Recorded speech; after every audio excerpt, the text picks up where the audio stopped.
Hello and welcome to episode 2 of the Fabled Lands playthrough with me, Guy.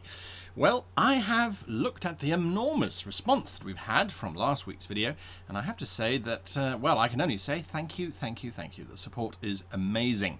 Now, we're going to continue, and I promise you, I haven't yet fixed a date for it, but I'm thinking of doing this as a live stream at some point. I've just got to check and see how I can do it so that it's the most convenient for you guys, as well as it allows me to do it in a way that I think is suitable. Because there's obviously a lot of things that go on behind live screen or live events, so that way we can do an interaction. What I propose for that is we actually start a separate story. Anyway, until that point, let us continue. Now, we had a big debate as to whether we should go to Wishport, Gorlok City, or to Yellowport, and the general consensus is it's safer not yet to go after that werebore, which is where we were heading to in the forests of the Forsaken, as our notes indicate there. So in actual fact, we're going to head to Wishport. So moving forward, if we cast our minds back, this is where we were. There are 3 stone gates engraved with ancient runes. Each gate is marked with a name: Yellowport, Gorlok City, and Wishport. From here you can see the coast and the whole of the island, which is heavily forested. We step through the Yellowport Arch. You step through the archway. Immediately the symbols of the stone begin to glow with red-hot energy. Your hair stands on end and your body tingles.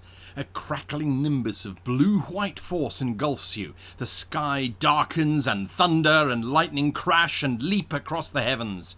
Suddenly, your vision fades and everything goes black.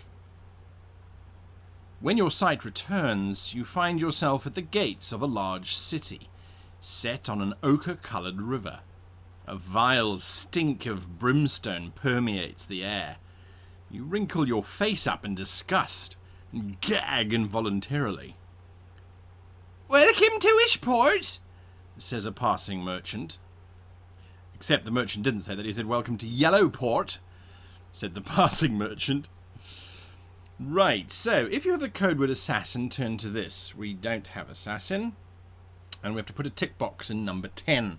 So I'm just going to write here 10. Right. If you've just arrived in Yellowport, tick the first empty box above. The boxes are a record of the number of times you have visited the city.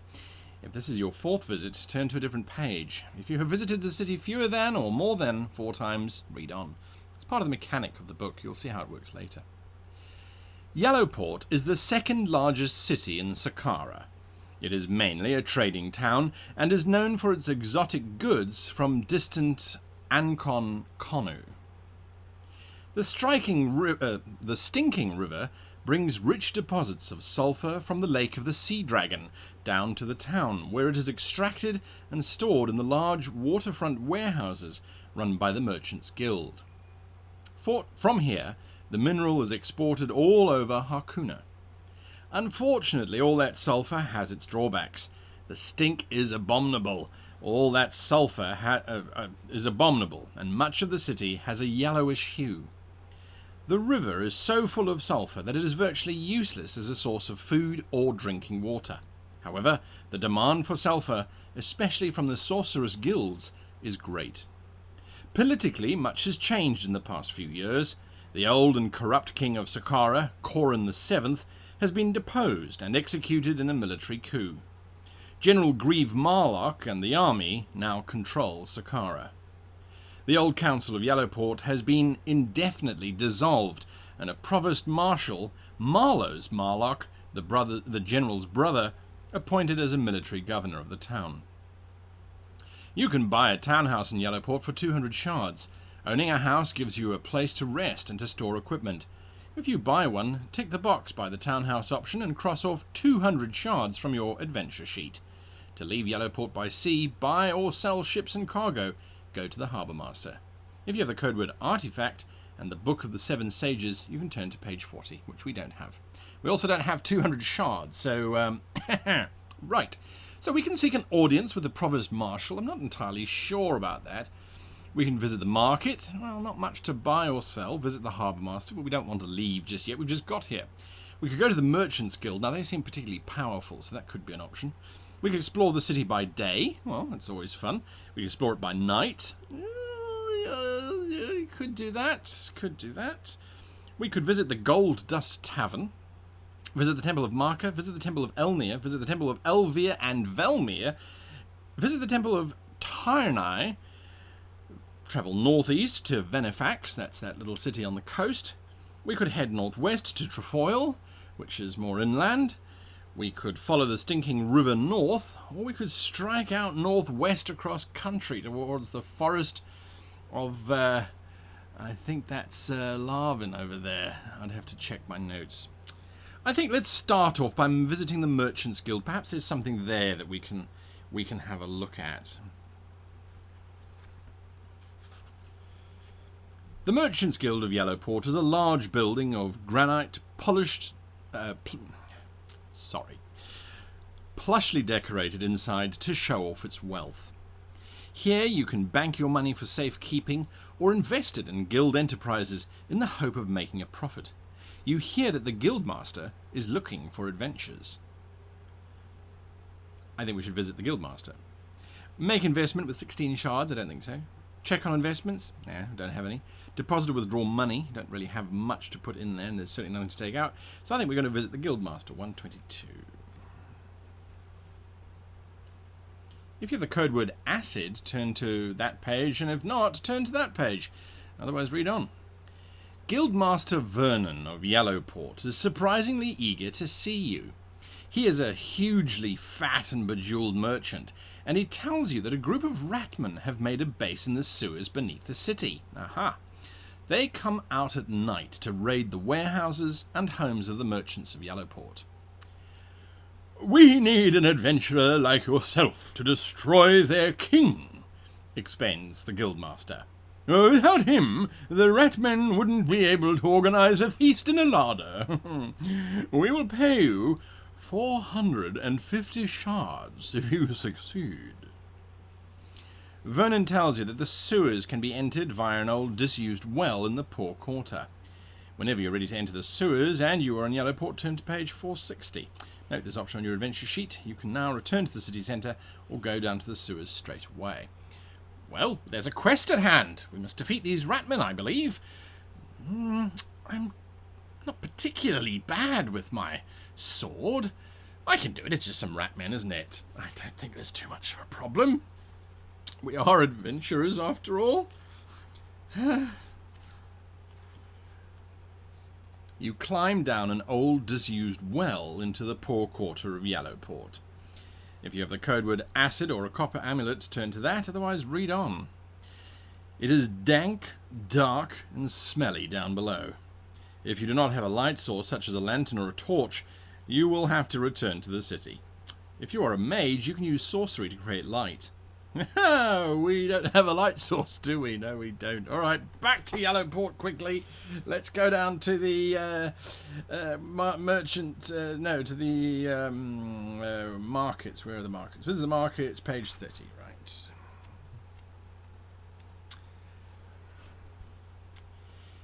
The market is large and busy. At the corners of Brimstone Plaza, gigantic braziers burn sweet-smelling incense in an attempt to overpower the rotten egg smell that permeates the whole city. There are many stalls and goods to choose from. You may buy any of the items listed as long as you have the money and the space to carry it. You may also sell any items you own that are listed below for the price stated. If you do, don't forget to cross them off of your adventure sheet. Items with no purchase price listed are not available. Now, there's a large list of things here that we can buy, and I'm not going to go through them. However, the important thing is to look for a torch. Oh dear. Oh dear, oh dear, oh dear. Well, they've got a lantern, but that's 100 shards. We're a little bit shy on that one. Can we sell something? What have we got? A leather jerkin +1, a map, and a sword. I see there's rat poison here too, which makes sense if the city's besieged by rats. No, I think our only choice of action here is to strike out into the wilderness and see if we can find something. Alright, 460 is where we need to go. Page 460.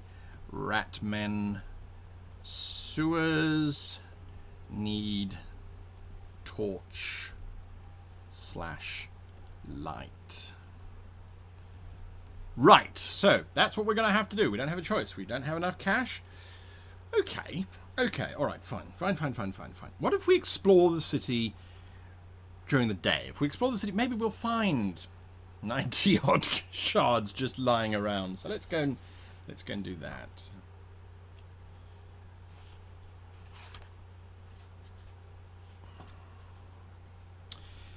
You can explore the Poor Quarter, the harbour area, or the area around the palace. Well, we're trying to find money, so I think we should go to the area around the palace. That's just me, 277. A patrol of militiamen, mercenaries in the pay of the dictator, General Grieve Marlock, stop you in the streets. They decide you will be arrested unless you pay 15 shards as taxes. If you refuse or don't have 15 shards, turn there, otherwise hand over the money, cross it off, and the militiamen will leave you alone. Well, how's that for luck? Alright, so be it.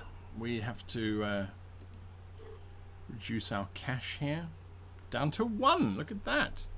Great, so instead of increasing our funds, we've severely decreased them. Oh boy. Alright, well, that was the palace area. Let's try the merchant area. Maybe there's a merchant who needs us to protect something. Or maybe because we're a troubadour, he can pay us for a song or something. I'm not sure. 587, right.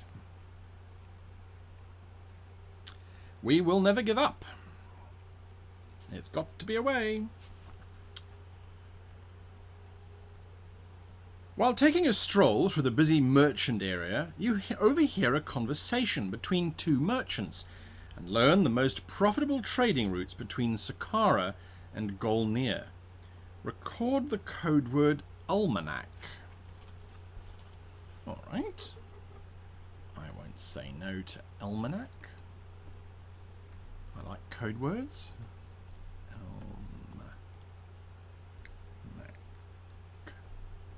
Right, lovely. Okay. No money yet, but we're getting there. 302, the Poor Quarter. It's the last area we can go to during the day. At night, I get nervous, but well, it's what we've got to do. Now, I'm playing Carrick, by the way, as a sort of a nervous type of individual. Doesn't like wildlife. You've sort of picked that up a little bit already. All right, so go to the Poor Quarter, 93. If you have the code word Azure, turn to that. Otherwise, read on. A mad beggar, covered in sores and grime, accosts you in the street. "Oh, noble one, aid me for the love of the gods," he rants, frothing at the mouth and gesticulating wildly. "I need coins to eat, food to spend, and blessings to wear." Well, we could ignore him and return to the city. We could give him 5 shards, or we could bless him. Well, we're not a priest. We don't have 5 shards to rub together, let alone to give to anybody else. So I suppose we have to ignore him, unless we can try and give him a blessing. I mean, we were at the Temple of Lacuna on the Isle of Druids. We might have picked up something. All right, let's try that. 632. Nothing ventured, nothing gained. Maybe. Oh! Make a sanctity roll at difficulty 12. Now, the way that works is you roll 2 dice and you add your sanctity, which is 3. So I've got to get 9 here. 6 on the 1 dice. The other dice is rolled off the floor. Come on. Plus 5 is 11. Plus 3, yes, 14. We succeed. Fantastic.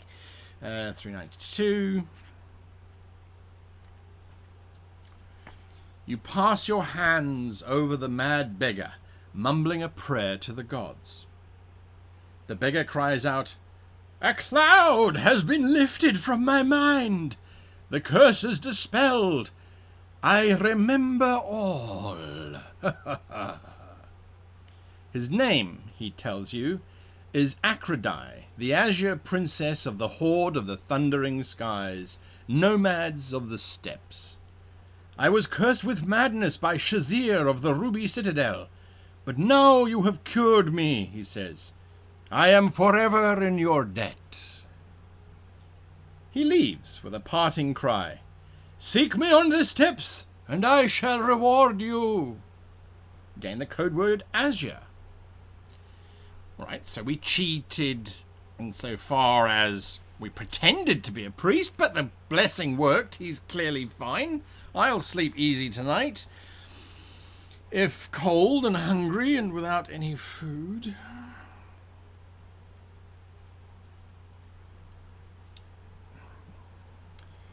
Right, so that was the city by day. The city by night may prove to be a little bit better. Let's have a look at what we can get there for 42.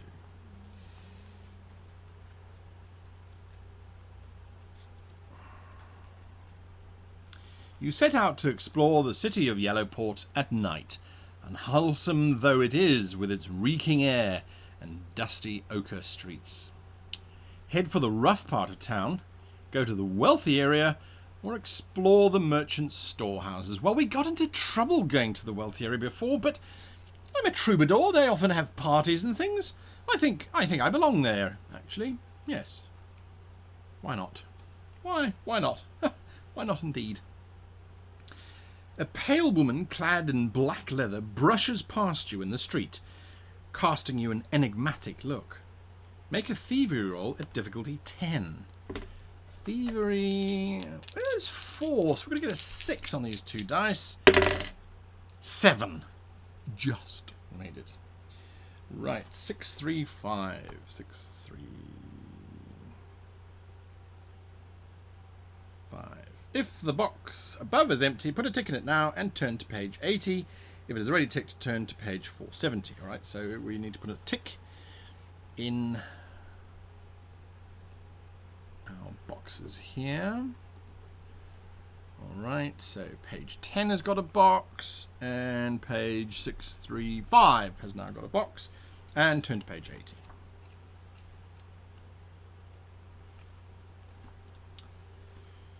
You grab the woman's wrist a split second before she can cut the strings of your money pouch. There's a joke. You drag her around to face you, but she meets your outraged scowl with a swashbuckling grin. You've got good reflexes, she says. Most of the street scum around here are too drink-sodden or dim-witted to notice the loss of a few shards. Want to earn some real money? Oh. Well, I hardly think we can refuse. Sorry, it's very hot in Japan at the moment. Well, we're going to accept her offer, I suppose. 425.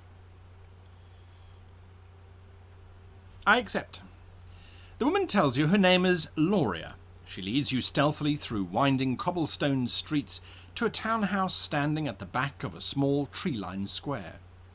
A yellowish fog is descending with the coming of night. Loria waits until it is thick enough to shroud your activities from any stray passerby. Then jemmies a downstairs window. Within seconds, the two of you are inside. You've got the easy job, she says. Stay down here and keep watch. The stuff we're after is upstairs. She bounds silently up to the next floor. Stay on watch or search the ground floor. No one's going to see us. And if she's upstairs nicking all the stuff, we are here to make money after all. Perhaps there's a song in it. Yes, there's a song in it. 270. Definitely a song in it. You make a swift inspection of the casements, walls and furnishings, searching for secret panels where treasure might be concealed. Make a thievery roll of 12.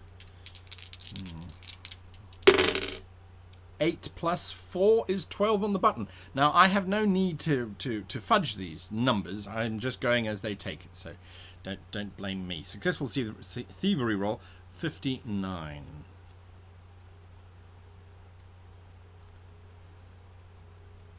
Your deft fingers find a false spine of carved wood among the titles in the bookcase. Pressing it, you hear a click, and the bookcase swings out from the wall. Beyond lies a hidden room where you find a verdigris key. Note this on your adventure sheet if you decide to take it. Oh yes, oh yes, oh yes, oh yes. That verdigris key we could possibly sell, or maybe there's a safe somewhere else in the house we could use it on. Verdigris key. I like it. Now, we could leave. We could go upstairs to find Loria, or we could wait for her return. I think we should go upstairs, see what she's doing, 386. I mean, if that's what she's after, maybe that's where all the money is, because we still don't have any money. Oh boy, oh boy, oh boy. Such is life. 386, right? There is no sign of Loria, but you do find an open trunk and a window with a knotted rope dangling from it. So, she found the treasure and then made her escape, leaving you behind to face the music. You allow yourself a tight-lipped smile as you hear her voice echoing leadenly from far off in the fog. There's a thief at Master Talanoxor's house! Quick! You'll settle the score with Loria at a future date. For now, you just have time to escape before a patrol arrives. Gain the code word Ashen before turning to page 10. Ashen. Oh, I like that. We got lots of code words on this one, didn't we? But no money! Back to page 10. Right. So that was the expensive quarters by night. I'm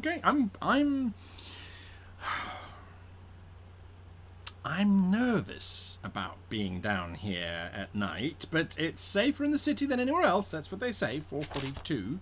So let's go on a stroll to the merchant storehouses. We got lucky with Loria. Maybe we'll get lucky there. You know what I'm saying? 265. You hear a muffled cry of distress. From a dark alley. Do we investigate or not?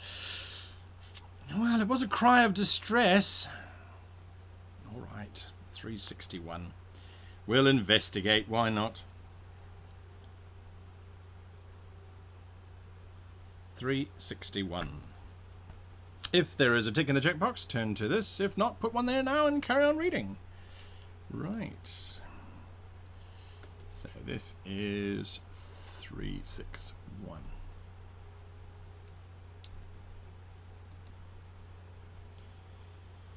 You find a huddled, moaning figure on the ground. As you approach, a net is thrown over you from behind. You glimpse a face painted with white bone dust and large red circles around the eyes, just before a terrific blow on the back of your head slams you into unconsciousness. I suspect we're going to lose our one shard. You come around inside a disused warehouse, enmeshed in the net. You have been stripped of all of your possessions. They are in an untidy, neat pile nearby. Several men surround you. They are dressed in furs and robes that are adorned with hundreds of multicolored feathers. Each man wears a necklace of animal skulls and has his teeth sharpened to needle-like points. "Hello," the leader says, reasonably. "We are the unspeakable ones. It is our way to eat people in sacrifice to our god." He points to a squat wooden idol of a grossly fat half-man, half-ape with ivory needles for teeth. You notice the name badow, the Unspoken. inscribed on a plaque at the base of the idol. Badow the Unspoken? Who's he? You ask. Do not speak his name, shouts the cannibal, or you will be forever cursed. You notice a large cauldron of boiling water into which another cultist is tossing herbs and garlic. He stares at you and licks his lips. This may be a very short playthrough. 320. You learn from their conversation that they are from the jungles of distant Ancon Konu, the Feathered Lands, and that they have come here to find new sacrifices for their god, and new members for their cult.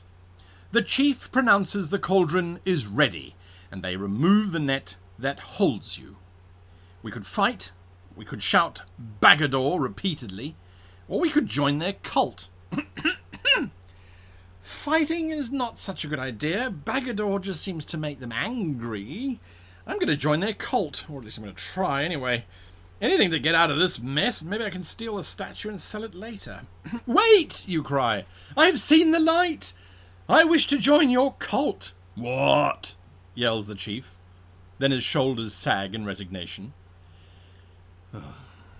We cannot refuse a new member, says the leader with obvious disappointment. And we cannot eat our own people, he adds sadly. A short ceremony later, fortunately the initiation does not involve any cannibalistic rites, and you are a full member of the cult of Bagador. Oh, write unspeakable cultist in the titles and honours box on your adventure sheet. Oh dear. Unspeakable cultist. You lose 1 point of sanctity for joining such a vile cult. Oh dear. Wasn't very good to begin with. This is not turning out to be a good journey at all. You take your leave, and they wish you well, all smiles and friendship. Remember, never say his name. Don't forget to bring us new recruits, says the leader. And some people for dinner, adds the chef. Hastily, you head for the city centre. Turn to page 10. Well, I tell you, this has been a disaster. All that we've got left is to go to the poor quarter. If anything, we might be able to have dinner, considering our new affiliation. Unspeakable cultist. Well, that's an adventure at least. I can probably write a song about that.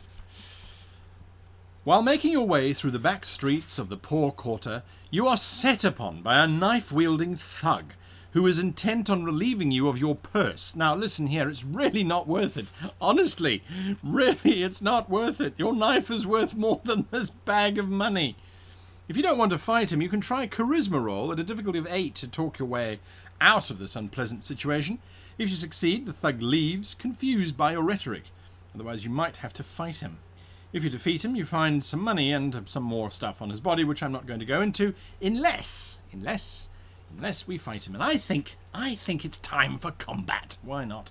All right, so the way that combat works is I roll 2 of these and I add my combat modifier, which is 3, so it's not very great. So my first attack, huzzah!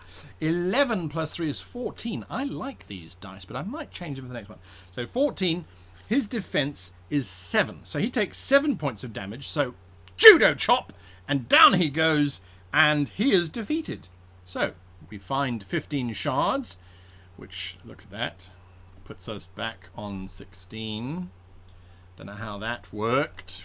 We kind of went in a circle, didn't we? Anyway, so we're back on 16 shards now. If you are... Right, so that's the... Well, that's it. So we have got a verdigris key, some code words. We lost some sanctity, but we are now an unspeakable cultist member. Well, hey, Isn't that great? Still don't have enough for a torch. So, now, alright. Gold Dust Tavern. That's our last hope. I think 506. 506. Let's see, 506. The Gold Dust Tavern is a plush inn beside the city gates. The tavern costs you 1 shard a day, and each day that you spend here, you can recover 1 stamina point if injured, up to the limit of your normal unwounded stamina score. If you want to spend a further 3 shards buying drinks all round at the bar and listen for rumours, turn to 331. Well, in for a penny, in for a pound, you know what they always say. So from 16, we go down to 13. We're going to listen for rumours. Turn to 331.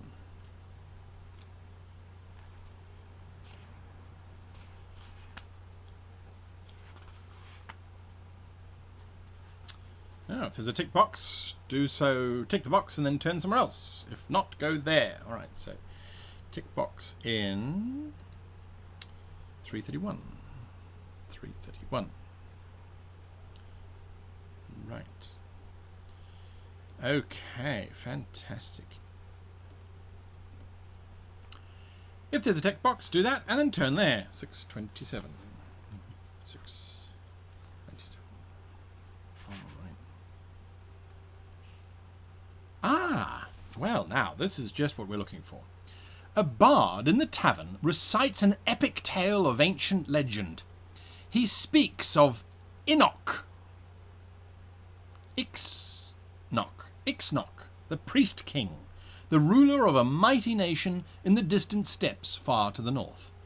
1,000 years ago his empire flourished, and his wealth was enormous. He was buried in a great pyramid tomb along with his riches. It is said that the pyramid of Ixnok lies beyond the spine of Harkoon, and beyond the great steppes in the foothills of the peaks at the edge of the world. You question him further, but that is all that he knows. Well, if I look at the map, the spine of Harkoon is just over there, and then on the other side is the great steppes, and we do have that prince who owes us a favour. Fancy a bit of tomb robbing? Maybe the pyramid of Ixnok. Interesting. But not just yet. Alright, so I'm getting out of here. I've had enough of this town. We can come back here whenever we like. I'm going to follow the stinking river north because I've had enough of this. Maybe nature's not so bad. Ha! Maybe. You are following the course of the stinking river, and it certainly does stink, laden with sulphur as it is. Roll a die. 3. Oh. Nothing happens. When you are ready, you can follow the river north, follow the river south to Yellowport, no, go west to the road, or east into the countryside. Well, east would put us towards Venice. Now we're going to follow the river. We're following the river. We want to see the source of the river. So we're following the river north, 310.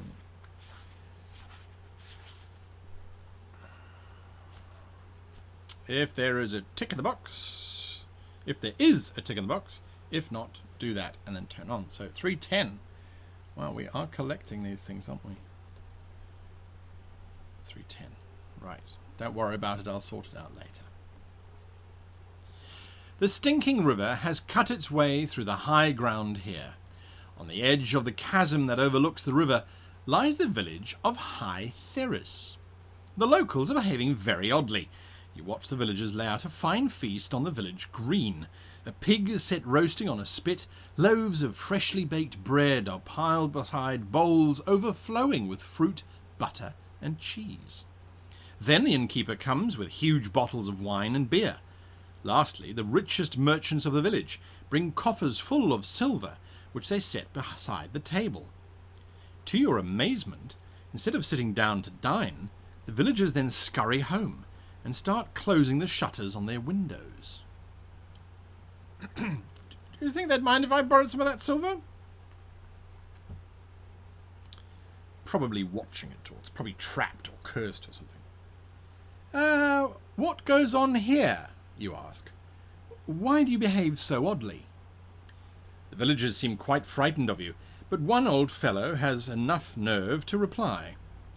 This banquet is for the ghosts of the 3 travellers who lost their way in a storm, fell into our mill pond, and were drowned. When was this, you ask? 7 years since. They come every year on this night, and if we don't placate them with victuals and treasure, there'd be a mess of trouble. How do you know that? You ask.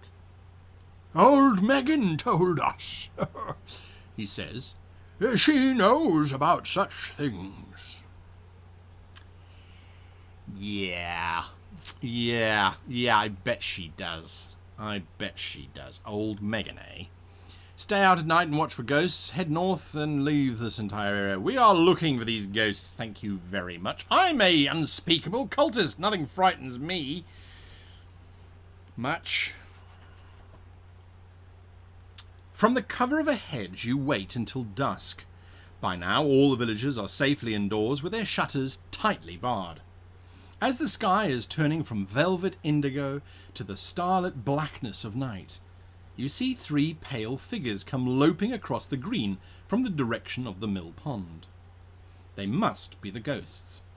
Seeing the banquet, they utter gleeful cries and start to devour what has been set out for them. Ghosts devouring the food? Make a magic roll, difficulty of 11. These dice really do like me, and I will change them for next recording so that we don't have so many successes. Although, actually, we deserve some after what we've had in the city. Thank you very much. So, we succeeded on the magic roll. 2, 3, 1, 2, 3, 1. You notice that the figures have left footprints on the damp grass and cannot, therefore, be ghosts. Step up and confront the figures. Combat's not my thing, really. Stay hidden and follow when they leave. Yeah, that's better. 5, 4, 1. Burdened by the heavy chest full of coins, the 3 figures have left deep footprints in the grass. Make a scouting roll at a difficulty of 10. What was that about the dice? Come on. 4. Scouting of 2, that's 6. 1. Damn. We failed. Failed the scouting roll. 2, 4, 5.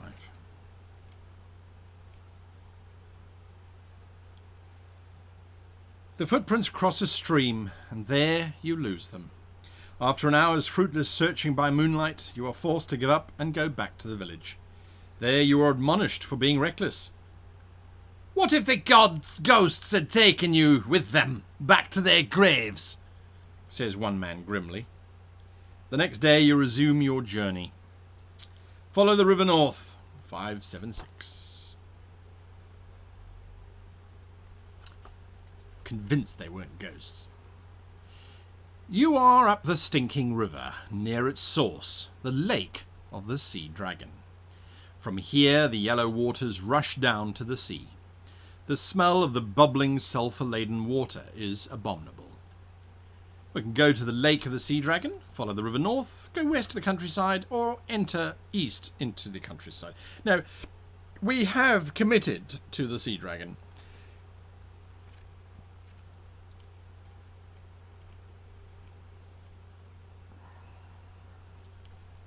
The shores of the lake of the sea dragon are swept by ochre waves, and the air smells foul.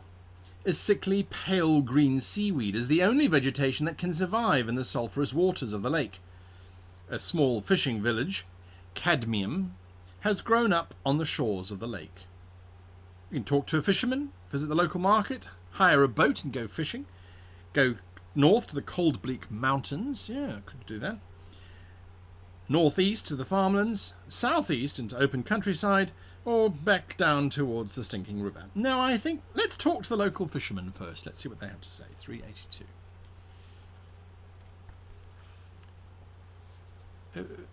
Fishing, you ask? Surely nothing can live in these poisonous waters. The fisherman shows you a bright yellow fish with grey stripes, saying, Only the smaller fish has adapted to the sulphur. It feeds on the local seaweed, mind you. That smaller fish is totally inedible. Why hunt it then, you ask? Well, each fish is quite worth a bit to sorcerers and the like. We've got a standing quota to fill each month for the magical colleges of Dwemer. Sulphur-laden organs burn in a particular way, a very useful ingredient in certain magics, or so I'm told. And where does all this sulphur come from, you ask? Scholars say there's an underground volcanic vent. Others believe it is the breath of the sea dragon. Personally, I always drop a silver nugget into the waters once a month to appease a dragon. It's his favourite metal meal. 135.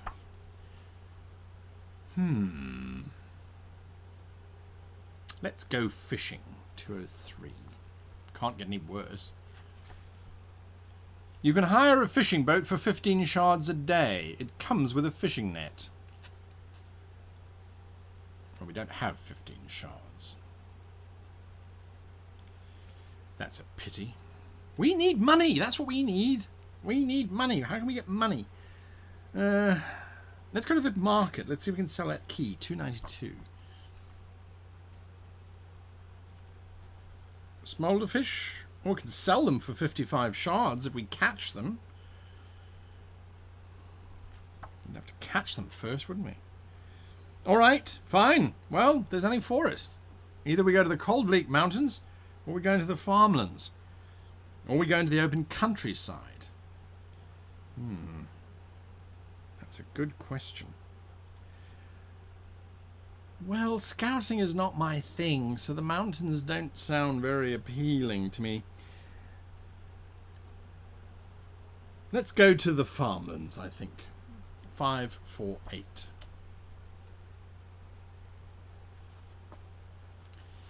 You are crossing an area of fertile farmland, where much of the food is grown to feed the army.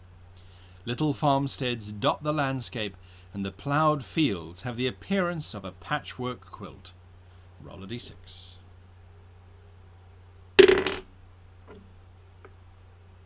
We find some leather armour.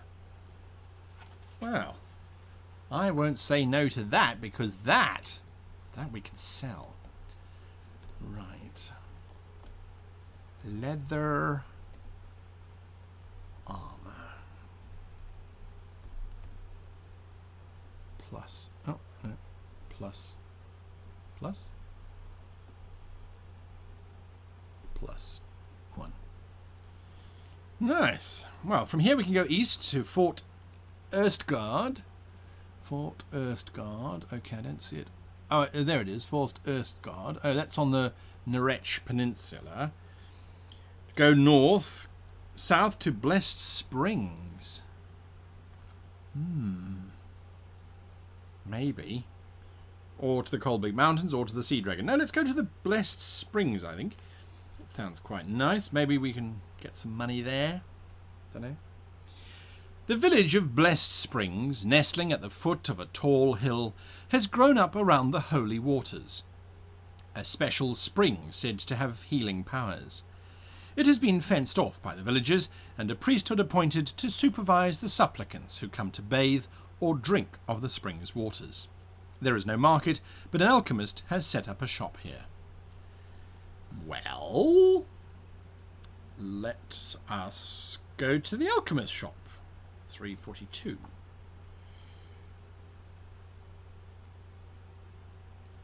The alchemist shop is lined with potions, jars of exotic substances, herbs, and so on.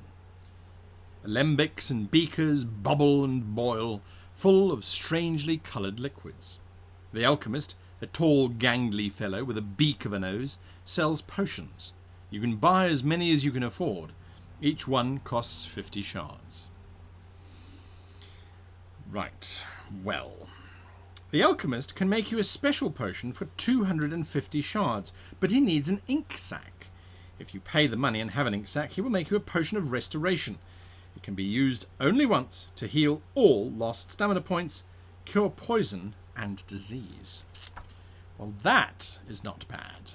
If we had an ink sac and 250 shards, which we don't have. All right. So, the tavern. Let's see what the tavern has got for us. 483.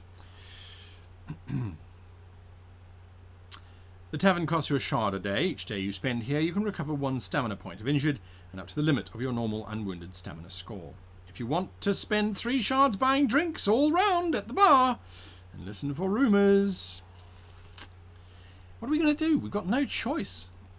I think the book wants us to go and find that werebear. It all went wrong there, that werebore, sorry. It all went wrong there, didn't it? That's where we should have gone. We should have done that. You were right. We should have done that, right. All right, so we're going to listen for rumours. That's 323.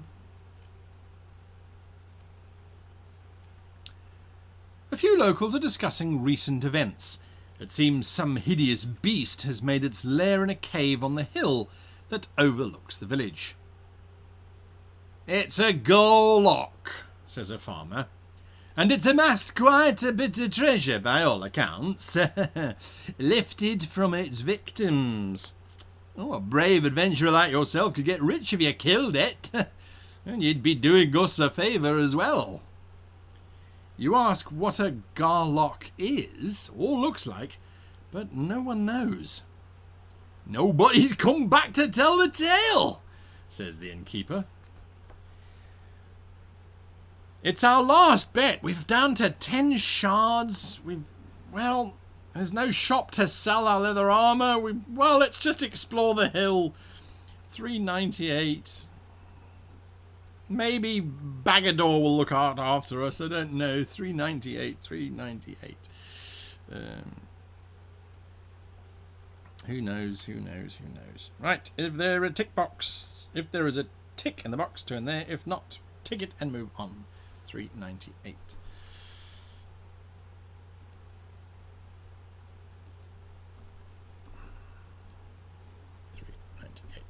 Right. You make your way up the hill. After a while, you spot a cave set into the hillside, a little further up. Judging by the human bones dumped near the entrance, this is the lair of a dangerous beast. Fresh tracks of some large, 2-legged, 3-toed creature lead from the cave into some nearby trees. It seems it is not at home at the moment. If you have the code word Apache, turn to there. Otherwise, make a magic or a scouting roll, your choice, at difficulty 11. Well, I think we know what we're going to use there. Right, so difficulty of 11 for magic, and we get 12. That's 8 plus 4 is 12. 5, 7, 7.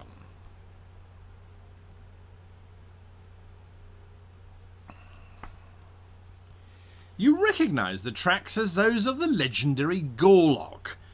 You remember that it is said to have backward-pointing feet, so that the tracks it leaves will always show the opposite direction of travel. This means that the gorlok is currently inside the cave. We could challenge the beast to combat, or we could wait for it to leave the cave. The villagers are not paying us to kill the creature. I will sleep at night, yes, with that decision. I will indeed. They're not paying me. I don't have to kill it. Just steal it blind. You wait for an hour. At dusk, something emerges. It is the gorlok, a beast with legs like a bird, the body of a reptile, and with 2 short forelimbs and a beaked lizard-like head. You see that its 2 legs do have backward-pointing feet. The beast heads off into the hills, and you creep forward. Hideous. I shall write a song about it. With the gorlok out of the way, you are free to investigate its lair.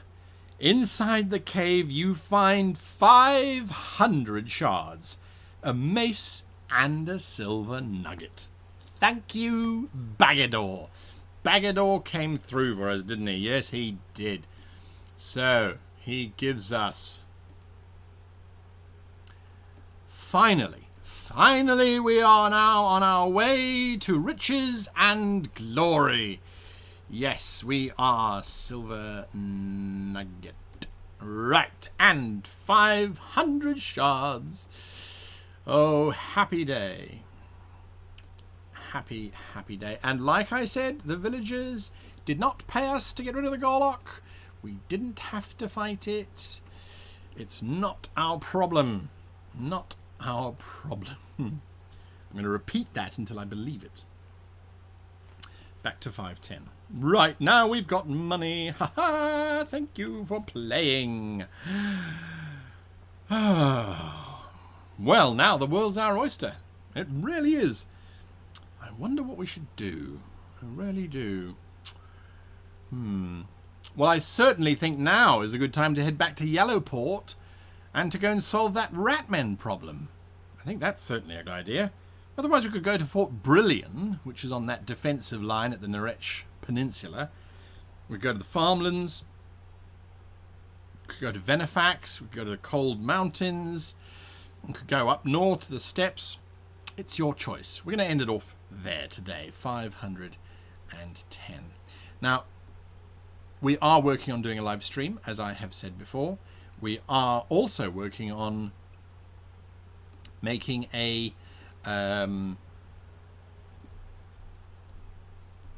podcast that will take all of these things, cut out most of the nonsense, and just have the story running. And we'll probably do that monthly if that is something that you would be interested in. There was quite a lot of request for podcasting, so we'll do that as well. But in the meantime, the question that I put to you, dear viewer, do we head south, back to Yellowport, to go and solve that ratmen problem? Or do we head into the cold, bleak mountains? Do we go fishing, perhaps, in the stinking river, the lake of the sea dragon? Do we head north to that Norwich Peninsula?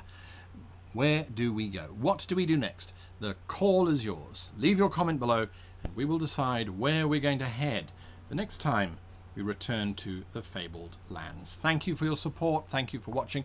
You can get hold of these books on Amazon. I know there's a link below for you to have a look at that. They've also got a website as well, Fabled Lands blog, which you can follow and get updates on books as they come out. And I'd encourage you to get them. They're just a lot of fun. As you can see, they're not easy. They wander around all over the place, and, well, sometimes you just don't know what happens. Like, imagine if we got those ghosts. I'm sure we would have got some treasure from that. Anyway, until next time, thank you for watching, and, well, happy adventuring.